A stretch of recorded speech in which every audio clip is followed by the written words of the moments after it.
Hey everybody, what's up and welcome back to today's video guys. And today guys, I'm going to be showing you how to add Google tags to your Shopify store.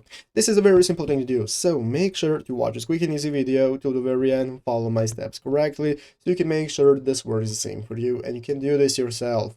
But yeah guys, let's get straight into it. So the first thing you want to do is to go ahead and open up the official Shopify website right here, shopify.com if you've not already. After opening it up, you'll be greeted by this main page right here where you want to go ahead and log into your account in the upper right corner. So after successfully logging into your Shopify account, now you'll be greeted by this home page where the left side screen we can find all the sections we can enter for managing our store, such as home, orders, products, and so on.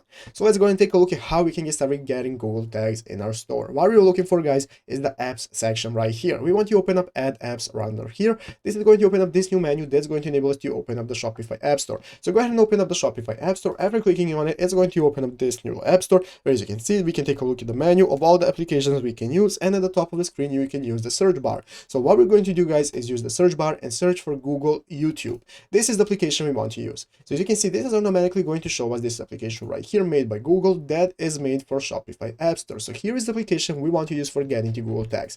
As you can see right here on the official support Google website, we can take a look at how to set up your Google tags. So what you want to do, guys, is head over to this thread right here to take a look at how it works. So as you can see, I have just shown you how to install the application. So what you want to do is click the install button right here under the application. That's going to proceed to this new installation process to confirm you want to install it. Click the install button and now it's going to appear right here under your applications in the home menu. And now you can get started with following the steps right here. So you'll basically want to authorize it with your Google account, connect your Google account, and you'll be able to get started with using your Google Ads conversion measurement and connecting it to your Shopify store by following the links and the steps right here. So you can find all of that in the application. Once you set it up, just follow the steps and you'll be done in no time. So I hope this video was helpful. If it was, make sure to leave a like, subscribe to the channel. So guys, thanks for watching, take care, and bye.